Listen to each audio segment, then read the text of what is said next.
My poor clueless dad from a marble palazzo, and my poor clueless mom with a house with no doors. I guess they thought that their movie star looks were enough to have in common, and they lived unhappily ever after. Until the big split, after 30 years, when my dad went back home to his hometown ragazza, that's girlfriend. It didn't hurt that she had inherited 2 villas and lots of lire, and my mom went back to being alone. My poor clueless dad from a marble palazzo, and my poor clueless mom from a house with no doors. This is Historia de un Amor, love story, and this is where I come from. My dad grew up in a marble palace, where J-Lo got married, where Tom Cruise just got married. That's Bracciano, Italy. That is one of the most beautiful towns in Italy. My grandfather was mayor of that town. My father was the son of the mayor. My father, as a son of a mayor, he became a pilot in 1960 in the Italian Air Force. Super sexy. Only princes in Italy got to do that, or a lucky son of a mayor. My father had perfect physical fitness, was the perfect human specimen, and was photographed by the Italian Air Force. Never had a cavity in his life, and speaks 7 languages. He and about 12 other Italians were sent to San Antonio and for special training with NATO, and they were told specifically not to mess around with the Mexican girls. And guess what all 12 of them did?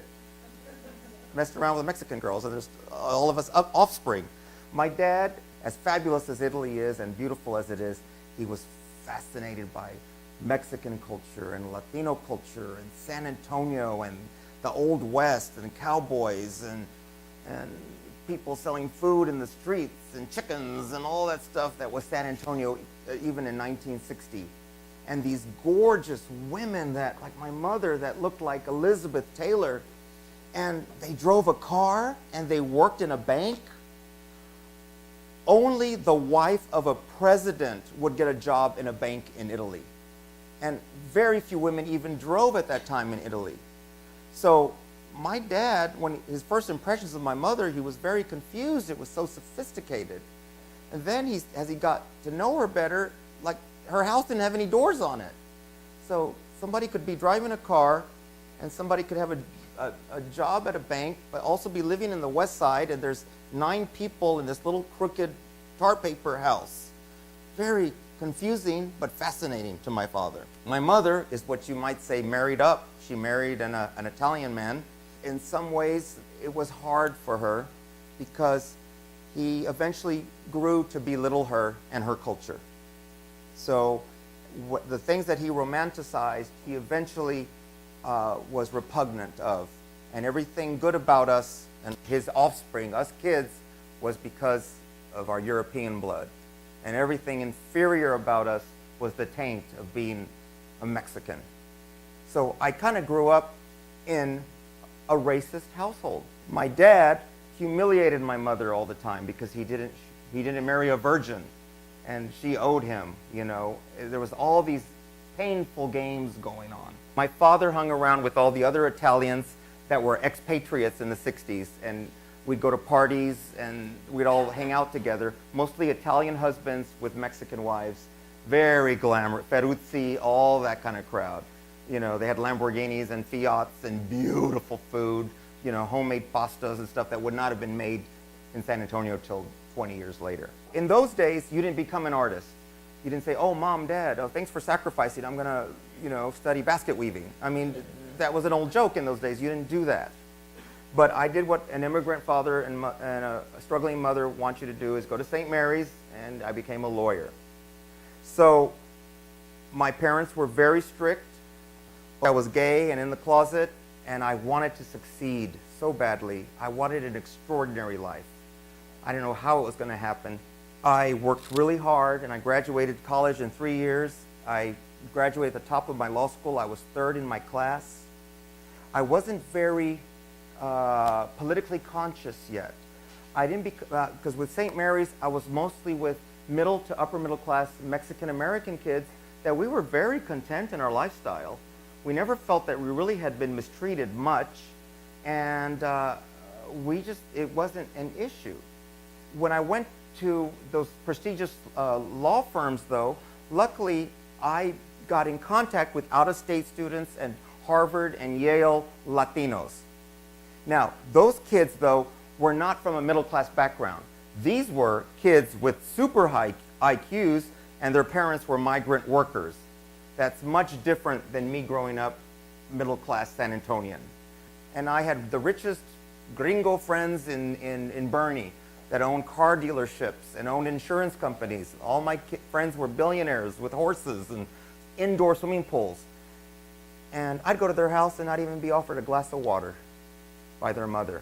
Not because I was Mexican, but just bad manners. And I'd go to my poor cousin's house, and if they didn't have anything, it'd be a feast, it'd be a party, it'd be a cake. So it was always this negotiating of values and culture. And that has affected my art today. When I mix things together, it's talking about my culture and the mixture of culture I came from, which all of us came from, both bloodlines, historically, and class. And then I come out much later, and I'm repressed, and I had no idea you were even supposed to enjoy your life until I'm 26 years old. And I make up for lost time in the next few years. And it was the 80s, and I became very politically sensitive because because this is why. Because people didn't know I was Mexican, so I heard how they were talking in meetings and how lawyers talked about Mexicans, and I had no idea because I'd always been in a comfortable circle that we didn't know this was existing. So I was kind of a spy. So I was angry about the discrimination and how overlooked our culture was. Put all of that together, this angst, this sadness, this rebellion, this fear, and finally, I would come home in my Hugo Boss suits and make art. It was my prayer, it was my survival.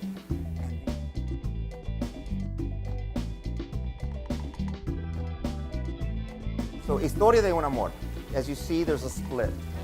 And of course, that could also represent what's going on with the border today, with our culture.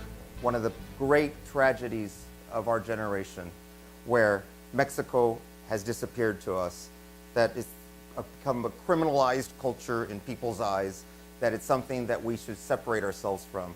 This great richness. When I was younger, we Mexican Americans hungered to get back in touch with the homeland and had such a romanticized version of it. I needed to produce this spectacle. I don't know what I was looking for. But these pieces would appeal to people. Well, let's say like the Bearded Lady. That probably represented how I was a hybrid, how I was passing for something else at the time. So I had a beard. I looked like I was white. I was hidden behind the beard, but I was something else. I was passing for straight.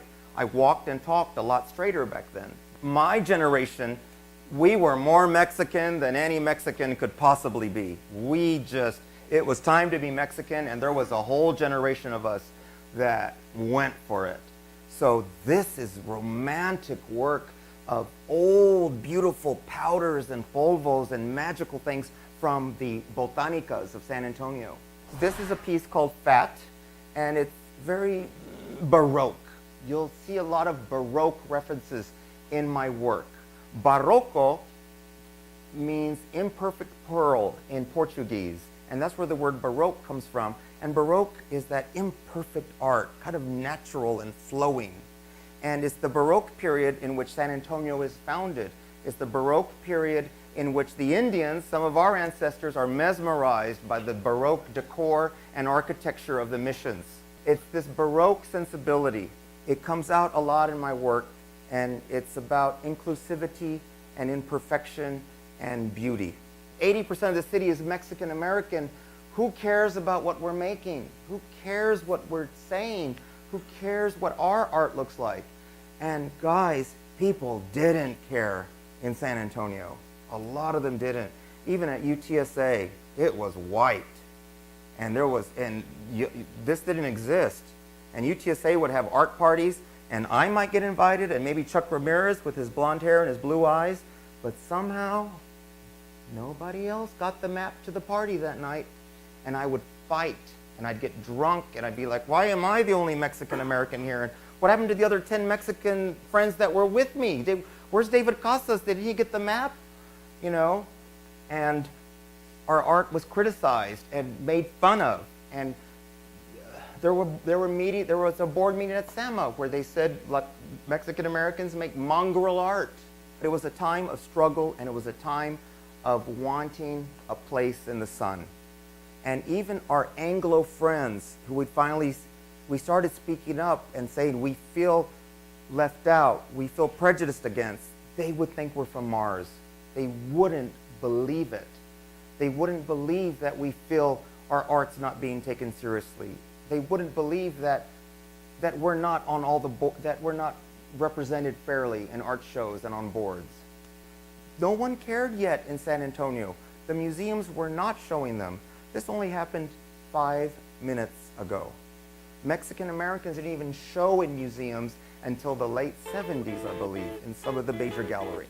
Gotta stand up and fight for your rights. Art Pace was formed by Linda Pace, a very wealthy woman, and she believed in San Antonio, and she spent $150 million and put us on the map. She's had a hunch, like I did, that there's something special here, and her hunch was right, and she brought curators from around the world. All the local, like UTSA, that were making fun of me, now these important curators from around the world were seeing my botanica and the way I had done it, and they believed in me that it was an art piece.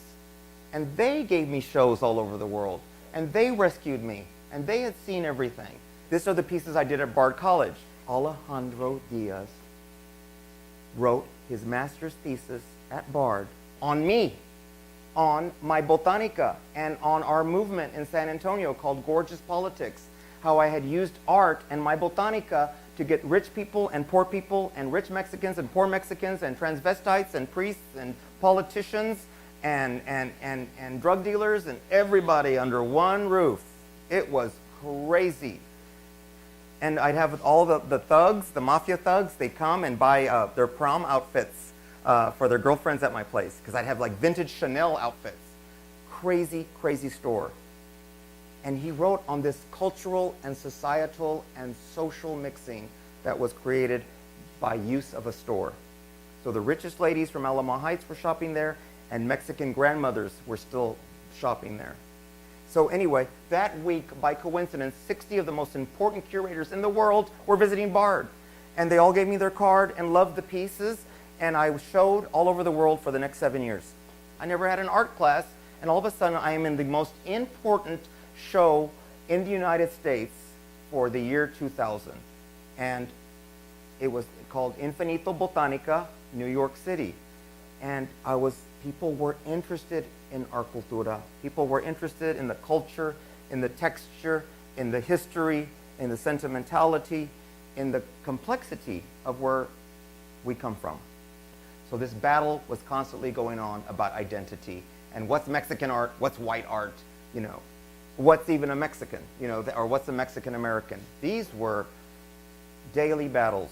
This is Mexico City reproduced in candies and cookies and toys and antiques. This is the piece I did at the Alameda, which was the Botanica, and this was featured in publications all over the world.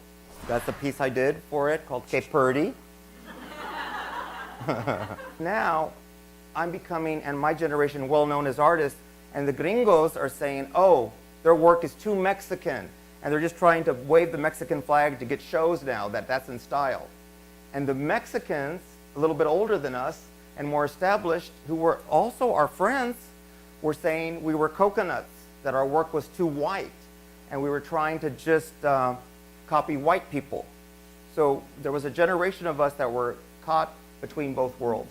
I kind of used, like I say, the model of the Mexican bakery, the panaderia. I wanted to connect with people. I didn't want to just be a person making status symbols for rich people. I love it when rich people want to buy my art. I love it when I have status. But it hurt me and embarrassed me and shamed me that I was making something that a middle-class person couldn't afford, a poor person can't afford. And I know what it was like, you know. Even though my dad was fancy, he struggled because he was cut off once he had moved to the United States. And my mother was from such a humble background. So I know what it's like to have your nose pressed against the glass. And you know there's a world out there, or something there that you can't have and you're not supposed to have.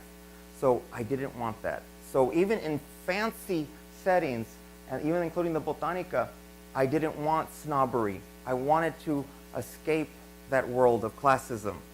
And I started making art that was affordable to all people. My mother was an artist, but didn't know she was an artist, and no one ever told her she's an artist. She would save carrots and apples that looked like human body parts and break them out once in a while. She would pile cupcakes up, and we weren't allowed to eat them. They were like shrines. My mother's house is where cakes go to die.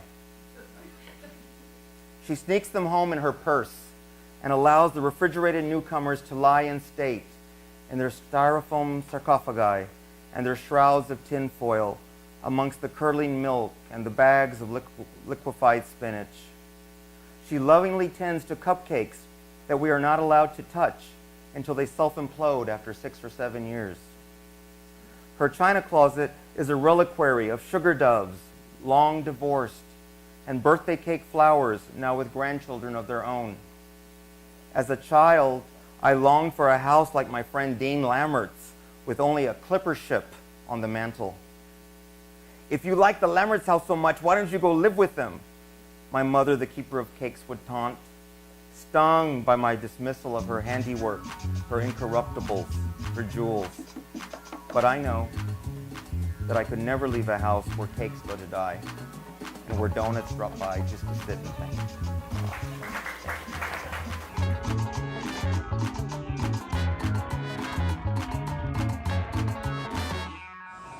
This painting was Corazón de Gallo. There was a couple in here one time, and they were standing in front of it, and I was behind him, and he bumps her like this with his hand, with his arm, and he told her, "This painting is about us." And you know, it made me feel good because he knew what this painting was about, without me saying anything. I always used to hear the phrase when people would refer to Cesar Chavez, Roy Benavides, Emiliano Zapata, you know, people that gave up their life or sacrificed for something, for la raza, something positive. And I always visualized the painting about a heart, un corazón de gallo. And this is what I came up with. La head of a gallo that turns into a heart, so it's a corazón de gallo. I'm 67 years old, okay, and I consider myself self-taught as far as my art. I did take some classes, you know, but I never did go to college. You know, it took me 5 years to get out of high school. And I went to night school, I went to summer school, and then I still barely made it. My uncle Basilio was a house painter, but he had this hobby, or this, you know, he used to make these carvings, these folk art carvings, I would call them. He'd get the mesquite trees, tenudo, like a big old knot on the tree, and he'd cut it down and he'd make these beautiful carvings and montages of lizards and different things that he would see in this thing, and I wanted to be just like him. We used to live in this little community called Fred, Texas, and it was near the Salado Creek. And when it rained, you'd have to go through the dirt road to get to that little community. And then it was like a little hill down, and there were houses all over the place, run down houses. When it would rain, you know, it would flood, the river would swell, and the people that lived down would come up with us. We happened to live up higher up the hill.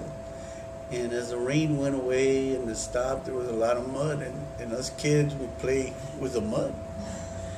And I remember that we would make like horses and little cows and little people and things.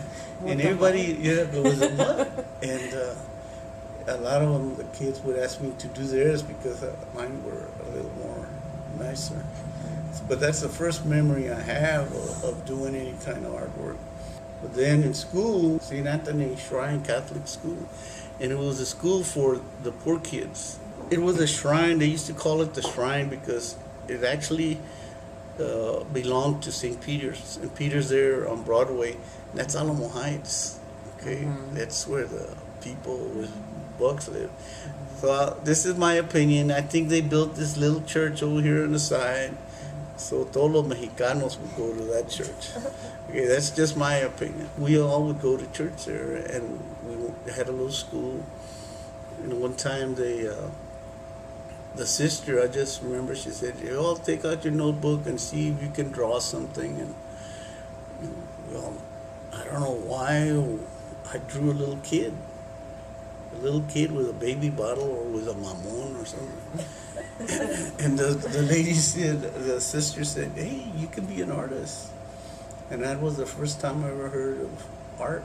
I can just imagine what they told the people at the museum. You know, we have this little boy that only has one hand and he's a good artist, and you know, maybe you could squeeze him into the classes. And the deal was that I would have to get there early and help him set up for the other students to get there.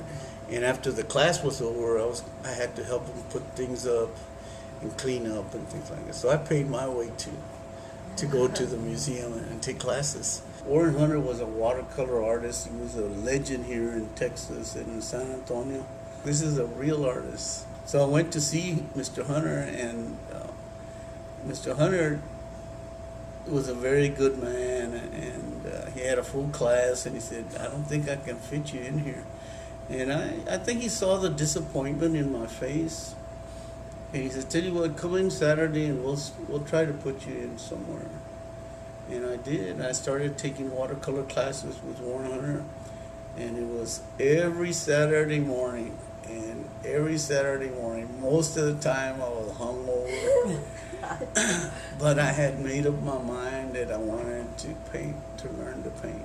I said, "Mr. Hunter, I want to be like that guy, man. I want to develop my own style and technique." And Mr. Hunter was an old man, short little man, and he was all red, man. He was pissed. He got pissed. He said, "You don't worry about style or technique. You just keep painting.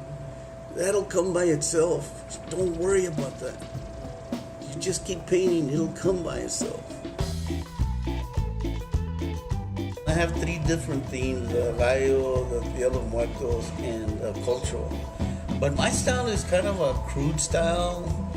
It's not a very finished style. You know, every artist has his style.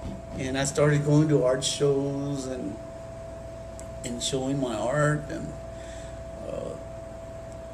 so that was really the beginning of my art career, the career I wanted to be an artist. And we'd go to these shows, and sometimes we'd go to the art shows, the outdoor shows, and I wouldn't sell anything. And it was very, depressing. And, well, I got married, and I gave up on my art for about 8 years. I mean, I just kind of gave up because I got a lot of rejection. And one of my things was, although I only have one hand, I was born with one hand, I've never been considered myself handicapped. You know, I could do everything that anybody else could. Maybe it would take me a little bit longer, but it did bother me psychologically. I mean, I had an inferiority complex. Chista Cantu was a great inspiration to me, and Chista used to tell me, "Look back at where you came from. Why don't you paint things about your culture and your barrio?" And my art represents a lot of how I grew up. So, I was born and raised here in San Antonio. I grew up on the north side of San Antonio, and back then it was the suburbs. And there was this little barrio called El Barrio Escondido. And it was just 2 streets, but it was like out in the woods back then. Now it's in the center of town almost, but back then it was just the outskirts. And cousins, everybody knew each other, and everybody was real close. And as a kid, I have a lot of memories of beautiful memories of growing up in the barrio. My cuñada always had chickens all over the place, and it's kind of how I started with a rooster. I did one painting of a rooster, and man, I really was excited. Everybody loved it, and I really enjoyed painting it. So I just did it because it had an attraction with it. But And people would tell me, it's a symbol of luck. Te traen suerte. And it's about the machismo. And it's about this, it's about that, the gallo this, and you hear songs about the gallos. I could paint other things that would sell more, but I have to be honest to myself, and this is what I love. This is, what I enjoy painting, and it touches my heart, and it makes me smile, and sometimes some things give me a sad memory, but it's about my life. Some of these things that I paint, some people don't understand, and it's a deeper cultural thing. It's kind of like like the tacuache. Why the tacuache? And we have tacuachito style dancing. I love it, and some of the people love my titles because I kind of use the Tex-Mex and slang. I don't paint this violent, brutal, very powerful paintings, but I am a Chicano, and I grew up very Chicano. I used to think a Chicano was a vato loco with a tandito and Stacy's and all that. But I also, growing up, I also saw the beautiful side of being, of growing up in the barrio. Growing up in the barrio, I remember mi abuelito, mi abuelita would go visit them, and the whole family would get together and they'd make tamales, or they'd kill a pig, and they'd cook it outside, and the kids playing, and just so many things that were positive. As I got older and I started getting to see the other side, the ugly side, I used to hang around with some real rough characters. They were my friends. You hear that people say, well, he hung around with the bad crowd. Well, I was part of the bad crowd, but I was a good guy. I used to sell newspapers as a young boy out in the streets, so I have an attraction to street vendors. I was born with this gift. It's taken me a long time to nurture it. Not everybody's going to like your work. So not everybody's going to relate to the things that you paint. So, but do I want to paint things that people like, or do I want to paint things that I want to paint?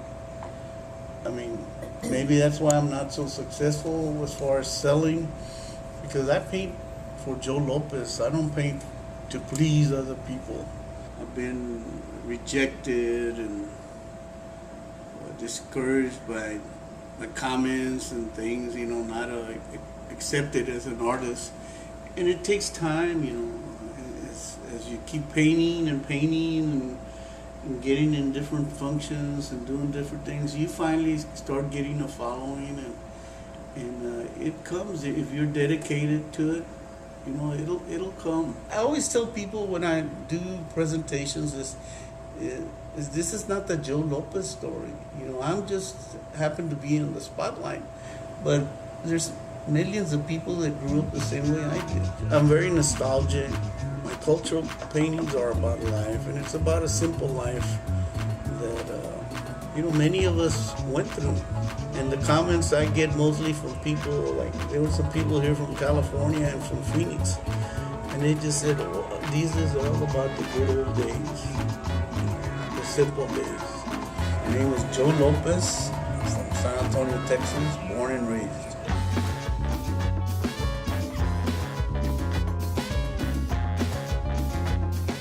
When I started making art, I started as a 5-year-old. I've always known I was going to be an artist.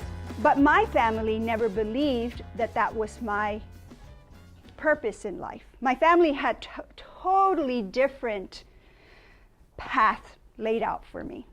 And it had nothing to do with art.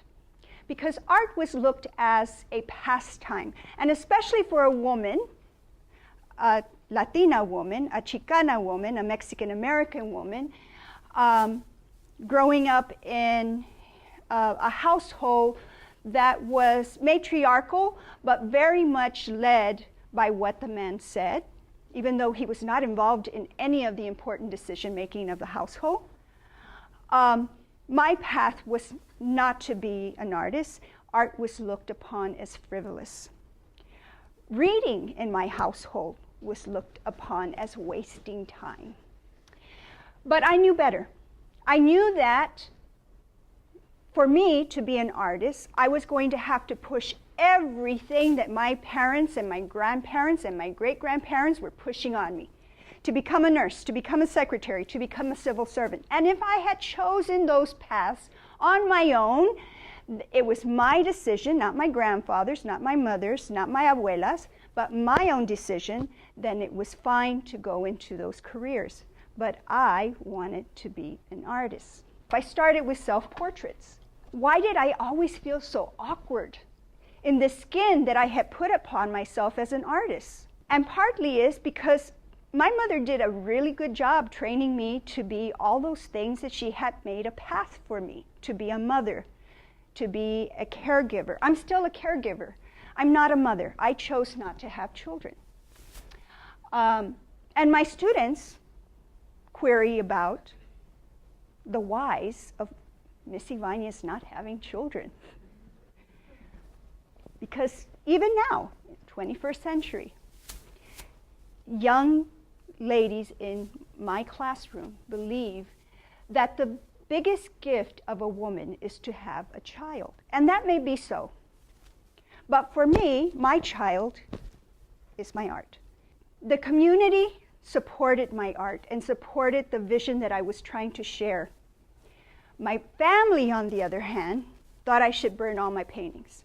They still to this day do not understand what I do. Even my brothers who are educated and have gone to college still don't understand. Why don't I just paint paisajes, landscapes with blue bonnets, or mothers holding babies in photorealism, and they don't get the thing that is the immediacy of creating. These paintings, for me, a way of saying to myself, your creations are important. They have their place in the big picture of the art community and even of my family. Is it a miracle that a woman can become an artist? I think so. Was it a miracle for me to become an artist? Yes, because there were many times when I wanted to just run away from it all and get on a train, and I didn't care where it was going. I just wanted to get out of that crazy house. But my art kept me in check, and I kept focused on the fact that the only way I was going to help my community, myself, my family, was if I got educated and did indeed become an artist, in spite of everything. And in spite of the fact that my parents still don't appreciate the fact that they have a daughter as an artist, or appreciate that the miracle of me getting to get a master's and travel the world because of my art and the bridges that I've made in other content areas with art, they see my success more as the educator, because it's a traditional role, where for a woman it is untraditional. All of the artists that I have used as my models, that I've modeled either my technique or my expression or my life after, are all women that did not have children or had children very late in life and were single parents, and really used just their life evolved around el arte. Okay. I have friends who decided early on they were going to be mothers, and their art had to take the back seat until their children grew. Where I have male friends, they have children, and their wife takes care of them and takes care of the children and the household and makes sure that the husband has the time to work. None of my women friends who are artists have husbands like that. None of them. And a lot of the guys are very nice men. They're nice men. They're just not I guess they've never played that role before of being the caregiver.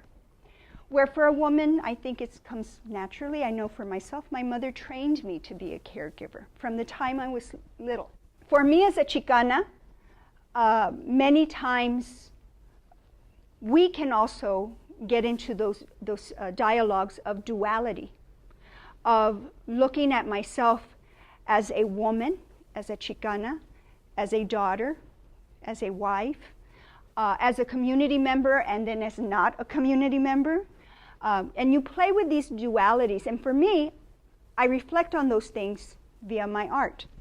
This is a self-portrait I did of La Muerte Pensando de Plátanos. And this is what I'm talking about when you go to those hidden places. And you, as an artist, you can, like myself, you can put your neck out on the block sometimes by doing artwork that literally has you naked out for everybody to see. Because what happens is people really like it or they don't like it. And when they don't like the images, it becomes one of questioning your own. You have to be confident enough and sure enough to deal with the themes that put you out there, that talk about those hidden places or those muses that people don't really want to know about. Who cares? You're in control of your life as a woman. Nobody's in control of you. You're in control of your life. I want to document women, not just the historical context, but the secrets, what's hidden, the unusual, because there's alternative ways of seeing the world. There's not just one way. This painting is talking about me revealing myself, the sensuality of myself, but also how brief it is. That there's always the end of the road, which is la muerte. And living a wicked, wicked life. Being unafraid of living openly and sensually.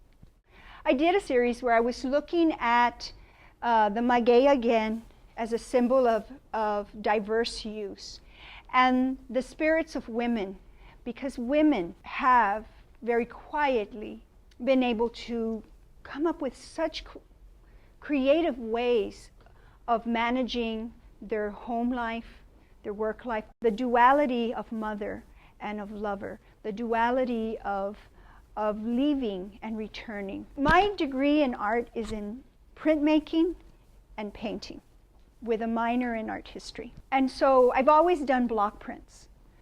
I started doing these block prints with a couple of motifs, the motif of the golondrina and then the hand. Why the hand?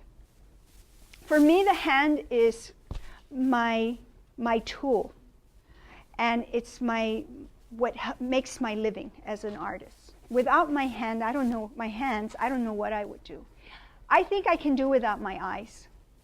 I could still make art without my eyes, but not without these. So they're very vital to me. They're my work. And the hand also in these pieces not only symbolize work, but it symbolizes giving and taking. Okay? Giving and taking. And the golondrina symbolizes leaving and returning.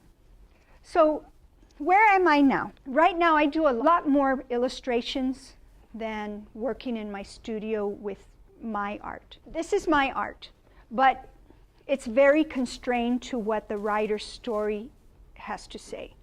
The book is a collaboration between me as an artist and the writer. And so if I want to do my own book, then I can do whatever I want. And me as an artist, as an illustrator, I have to feel confident enough to say, okay, not a problem, I can do it. And not many artists who are studio artists and then they turn into illustrators can do it, because it takes a lot away of your autonomy, because you have to collaborate so closely with a writer. So time, the connection of mind and heart and sensitivity, maybe some financial stability, the fearlessness to look into yourself or into places that you would maybe be afraid to look at, and giving that a voice, that person, that corner. Get a passion for something. It doesn't have to be art. Just be passionate about something. Do something that you love and love doing it. And for me, it has always been my art. My art has saved my life, has given me faith in myself and in my community, has provided the financial stability many, many times. When I thought, oh my God, how am I going to get my rice and beans this week? I would sell something. The universe would take care of me via my art. But that's not the only vehicle. For many people, it may be science, it may be mathematics, it may be writing. It may be, I want to be the best mother that I can be to my kids. And you feel passionate about it. And I think that the passion and perseverance, having the time and giving yourself the time to be creative in whatever form it comes out in, can create an artist. Whether it's visual arts or the sciences or being the best mother. So for me, that's me floating across the maguey. That's when I had long hair. Floating across the maguey and the angelito holding the maguey like La Virgen de Guadalupe. And this was a retablo to my jewel. I really believe that art can heal and that art can make communities even better. If you dedicate yourself and put a lot of hard work in there, and the secret is just keep painting and doing your thing, and it'll come. You need to know who you are, what you're doing, and why. And if you can answer those questions, and the answers might change throughout your life, but if you can focus on what's going on, who are you, what are you doing, and why, it's going to really, I think, help your journey in life.